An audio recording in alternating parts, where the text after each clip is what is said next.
I'm gonna take this interview to the top. How's that? I'm gonna eat this. We're gonna eat this thing. Sorry. I'm sorry. This 20th anniversary thing is stressing me out. Throughout history, one human's joke has become another's classic. Sometimes, classics remain so profound that they deserve a revival. These are cult classic redux. First search result, Homestar Runner. The brothers Chapman started working on their cult online sensation as a joke. That joke is now celebrating its 20th anniversary with millions of fans around the world. There's no elevator pitch. It's a bunch of weird, non-human, non-animal characters talking to one another at length. We gotta head for the hills! Are those hills? I always thought they was bushes. Figurative. But actually, I never walked a couple of feet to find out for sure. And it figuratively. Hey, let's do it right now. Being figurative. Pah! Bush. It's pretty amazing that something that we did out of boredom 20 years ago has become, or became, such a part of my life. So Homestar Runner started in 1996. Went to a bookstore to look at kids' books, and they were all terrible. So we went home and decided to make our own. I mean, when we were making children's books in the early to mid-90s, it's like you did what was there, and then as different computer software became available, I mean, starting with Mario Paint, which is very restrictive, but at the time it was great. Like, you could animate a character, and at the time that was sort of amazing. Making little Mario Paint cartoons was fun, but we could tell that there was a lot more the characters were wanted to do and say. So then when we discovered Flash in the late 90s, the light bulb really went off. The first thing we kind of dusted off, we were really just trying to teach ourselves Flash, but Homestar seemed like the go-to because we'd already established them and liked those guys and wanted to see them move a little more. So we started putting the animations online, and somehow, over a period of months, hundreds of thousands of people were watching them. HomestarRunner.com welcome speech. Take one. Action. Oh, hello. Welcome to HomestarRunner.net. It's .com. Oh, right. HomestarRunner.net. It's .com. Cut. One of my favorite things about doing the website was that we could always do whatever we wanted with it. Oh, dang. Oh, dang muffins. Oh, dang muffins pie. Oh, dang muffins pie a la mode. This is gonna be the best April Fool's Day prank call ever. At the time, we thought there was enough out there, and I remember you would watch this 2-minute Flash animated cartoon on the internet, and then afterwards there would roll the credits, and it's just like, wait a minute, took 60 people to make that, and like 4 sound guys, and it's like, we sort of can do the same thing with just 2 of us. And so here we are 20 years later, still making this ridiculous cartoon, and people are still watching it. Let's see what kind of old crap we have in here. This is a heavy box. Drawing old toys. Here's the King of Town as a member of ZZ Top. For the 20th anniversary, we wanted to do something that sort of celebrated the beginning, so we looked through some old sketchbooks and a bunch of old scripts and stuff like that to see if there was something that we had forgotten about. We could do this. We Yeah. could do this, Mike. What's This this for? a good picture I took of myself. This is all too new. All the stuff I've got is like too late. Here's something, page 16. Start with page 16. That's the second story. The Homestar Runner goes for the gold. Should we do like animate this in the classic style? Found a treasure trove of stuff from way before the website, from 1996. And we found in there the unproduced second children's book, Homestar Runner Goes for the Gold. We had no idea it was still laying around somewhere. We should do it either in storybook style or Mario Paint. We could dust off the SNES. Might be fun. This is true. Anytime that we find something old like that, we would love to exploit it. So it seems like perfect timing. So, ostensibly, I'm a lord in a castle, and the basement is riddled with evil.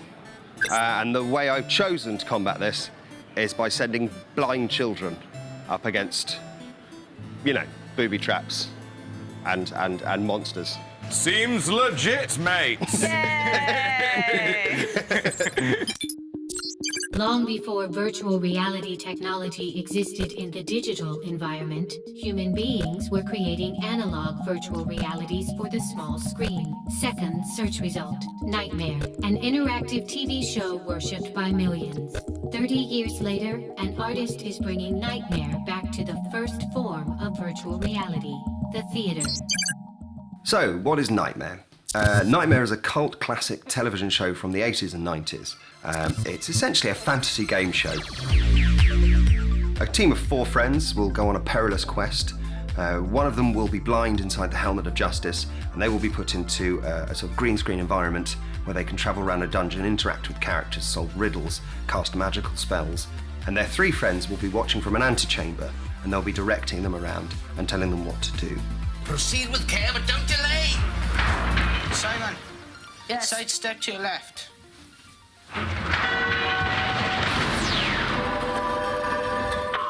The ratings were huge, 6 million, and that's for a kids' TV show. That's massive. Everyone watched Nightmare. Nightmare was ahead of its time. So when I was looking for a new theatre show to bring to life, me and my friends thought maybe you can bring this back, do it in a live theatre setting, and pay tribute to a cult classic we all love. Your intentions are good, so I'll take you to level 2. Hey. Awesome. Well, the initial idea for Nightmare Live came from a pub conversation, as these all good ideas do. And we were just talking about what sort of TV shows that we used to like as kids would make a good theatre show. And Nightmare was the only one that sort of seemed to work in a sort of fringe theatre, and also the one that would work best on stage with an audience watching, and also getting involved. With the show only a week away, we're rehearsing all of the new stuff that we're putting in there. Just from a man whose only hobby... A man whose only hobby is leading blind children to their death. It's not a hobby. The unsheathing is good. Yeah. And the stab that goes just on the back there. So first of all, I play Tregard, Lord of Dunshelm, the Dungeon Master. I'm the sort of the good guy. I help guide the team. And I sort of host the show. Hop on board, I'll take you to level 2. Ba, ba, ba. And then roll VT, and we'll see a dragonfly.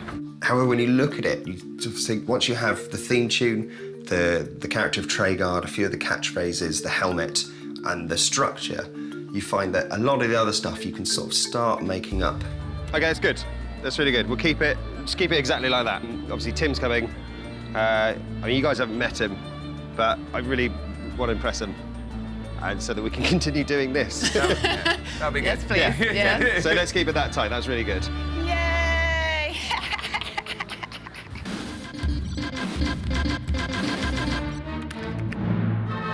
Which was your favorite episode?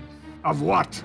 Which was your favorite episode? You're a bad interviewer, Hey, Mike. guys, I was given a pile You're a pile, Mike. of scrawl.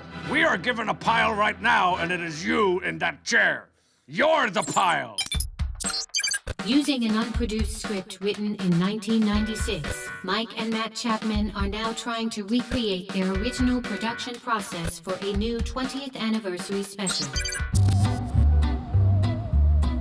Once we get the idea, we'll talk about it, for an hour or so and sort of get some bare bones ideas of how an episode would work. The first event is running. The second event is swimming. And the third event is flying. It's flying, of course. The triathlon. Strong side moves away. They say what's wrong. He got kicked off and replaced with didgeridoo. Is this the only drawing of didgeridoo we have, or are there more in there? This is the only one where he says tee-hee. He's got walrus fangs. This makes no sense. Yeah, that's why we didn't make it. It's got more work. I'm so glad we decided to make it now. I know. The most difficult part of making an episode is probably the early stage, where we're trying to just get the idea going. The next step, I think, is to do a table read and see just how broken it is. I know, we gotta figure out. We should either play it completely straight and make it in all its terribleness, or try to make a few changes and make it make some sort of sense. No, it shouldn't make any sense. Well, but not as make long sense, as we but be entertaining. Mike and I have been working together since we were both very little. We definitely do the finish each other's sentences thing. So to an outside observer, it would probably be pretty baffling to just be like, wait, there was no point. You never got to the end. And we'd be like, yeah, we know, we're good. Let's move on.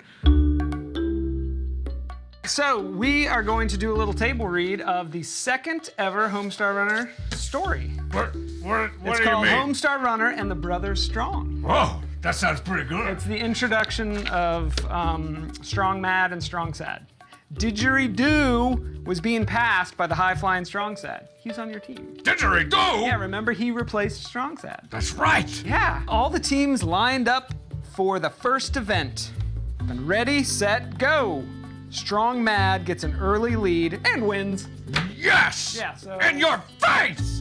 So, at the table read, I firmly believed that I was probably the only good thing about it. That script was a steaming pile. My hands are getting real tired, Mike. How you doing, Matt? I think I'd like to go on the record that this is terrible. Yeah, that's not very good. Yeah, it's rough. It's a rough Not very entertaining. No. But do you think we can make it into something that's somewhat entertaining? Maybe if we use the same technology that was available to us when this was written in 1996. 96, yeah. Yeah. It'll cover up some of the shortcomings of the story and the characters. Yeah, it's like story spackle. I'm gonna tell these guys. what's up. Okay, you let them know. All right, guys. What's the deal, Mike? So we're gonna. That was a heated discussion going on down there. Yeah, right. So we're gonna make this. We're gonna do it. We're gonna do it! Yeah, it's sold. It's been greenlit. All right! Yeah, greenlit to Mario Paint. Whoa! Whoa! Yeah. That's the best! I've never looked better than in Mario Paint. Should we draw Didgeridoo first, since we know? Yeah. We're gonna need to. He's the new asset. Yeah, the new. Alright. I would say just like make his arms wave, maybe. Yeah, it's so restricting. No way! This opened up new worlds to us. I just wing it, yeah. Yeah, I'm just eyeball it. I'm just gonna wing it. Oh, look at that. I'll just give him the classic Homestar background. The whole thing's just gonna be singles. It's like all single shots of everyone. There's never gonna be more than two characters in a scene at the same time. It seems like it might be way more work than it's worth. We took a bad idea and we made it worse. Worse. Yeah. It's, so what if we did it in Flash but did it in Storybook? Yeah, that'd be good. That's good. That'd be good. Sorry, Mario Paint. At the time, we thought Mario Paint was a revelation, and we were animators as a result of using it, and now it looks like a death sentence.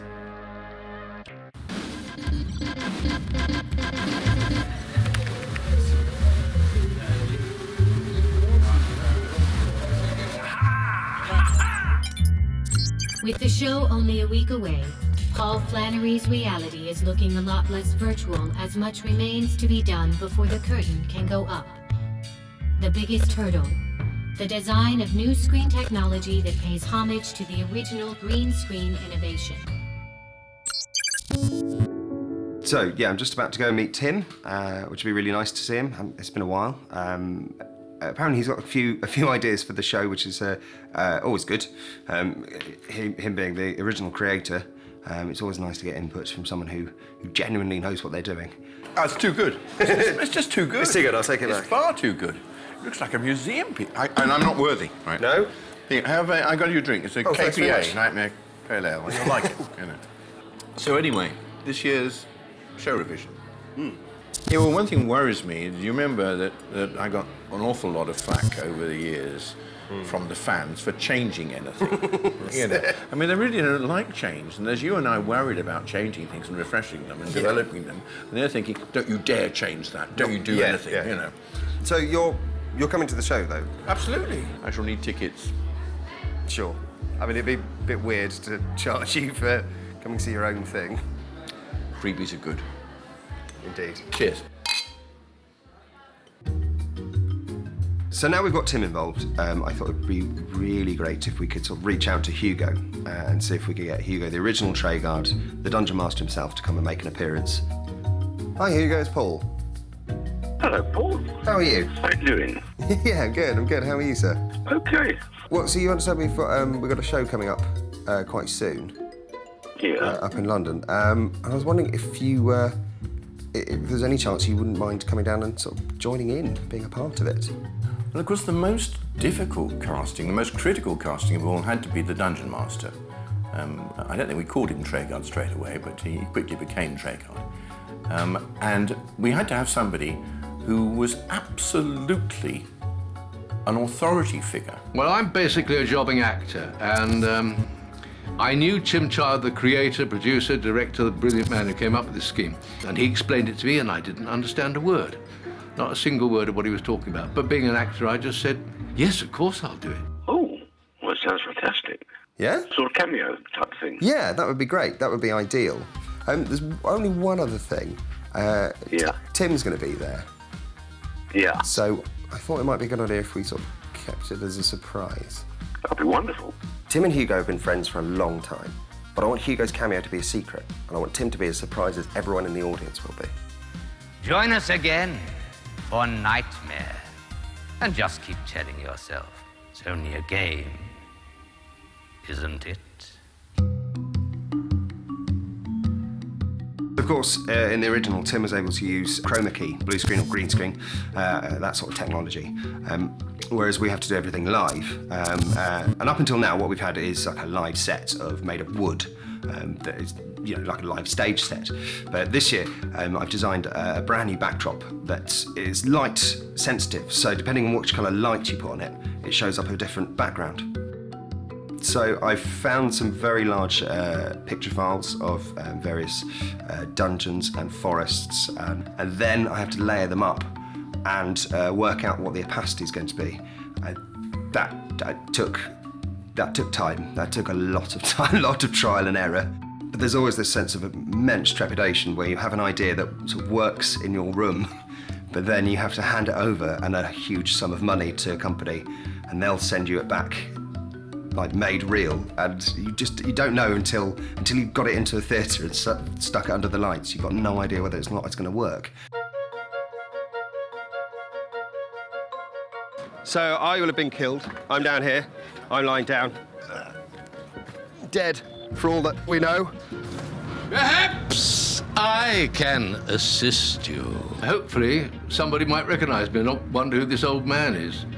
If they do, that'll be good. Dun dun dun dun dun dun dun. Room of Blades happens. They get killed. Ooh, nasty. Everyone loses their shit. That's all fine. Hat goes on the table. I usually make it up at the end. This is why it looks like I don't know what I'm doing. You could call it a rehearsal, yes. It was fairly brief. Let's hope I remember everything I'm supposed to. But it's rather a fluid show. You're never quite sure what anybody's going to say. We come on, the bow. We all wander off. Right. Yeah, this will be great.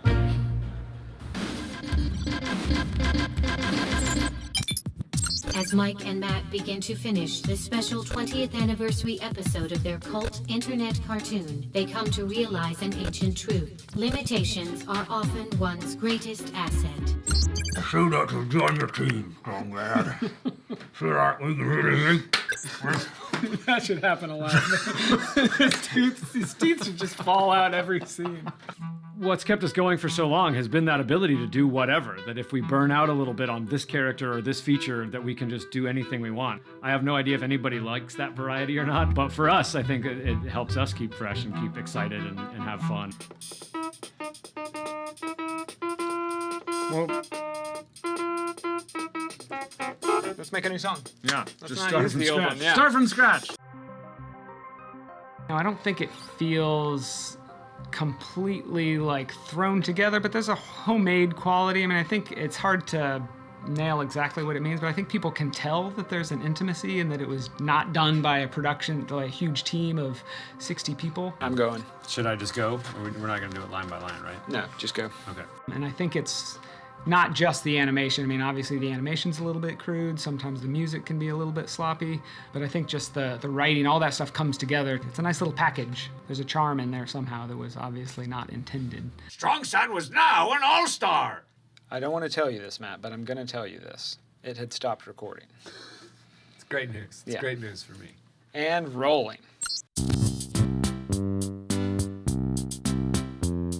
Oh, man, Strongman, you're not gonna believe this thing. Wait till you see this thing. This thing is gonna change your life, blow your mind, wipe your nose. Then shut the dang up and let's see it already. The Homestar Runner and the Brothers Strong, a.k.a. Homestar Runner goes for the gold, a.k.a. old glue turns gross and brown if you let it sit for 20 years.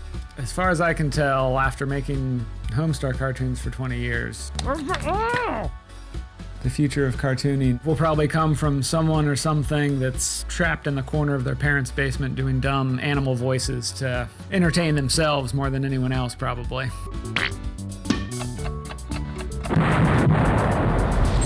That was some premium grade A, old Homestar Runner crap. But hey, look, I found my old whistle. Beep, boop, boop, beep. So begins a great new era in Homestar Runner talk. Beep, beep, beep, beep, boop.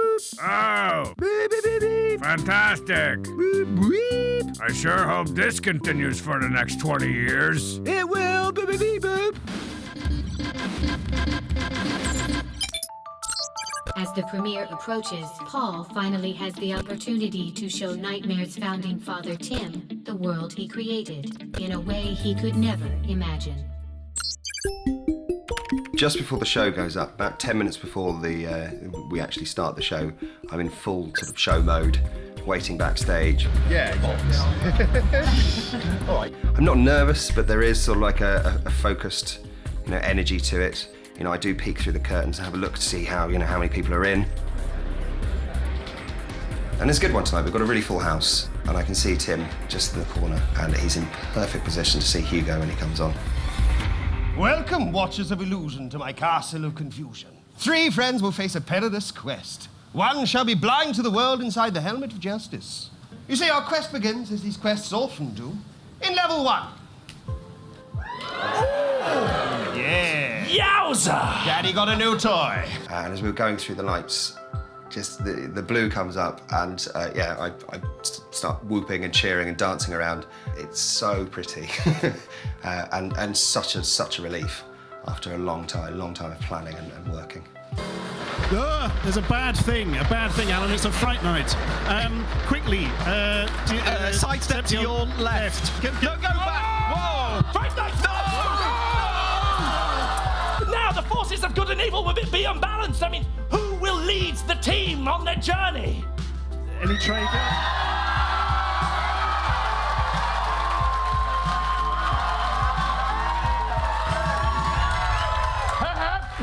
I can be of assistance. I think it's such a fantastic show, this live show. It's full of fun. Well, I thought I was suspicious that you were going to be there. Yeah, And I thought you would be. And I was saying to Jenny and to others, I bet Hugo's going to be there. But when I arrived and saw Jackie, I said, well, where's Hugo then? She said, he's not here. And I thought, oh, well. As soon as I saw it, I thought, oh, thank goodness. Because I had a great fear that I wasn't going to like it. And even more so, I had a great fear that the fans of the original show would not be entertained by it. The fact remains is it's still funny, and it's still very, very affectionate. So currently I'm Captain Nostalgia. If you have a defunct 90s game show that you want to bring back into a live theatrical experience, I'm apparently the guy to do it. If our version lives up to the original in the fans' eyes, then it's worthy of this cult classic status they bestowed on it. Will that make everything worthwhile?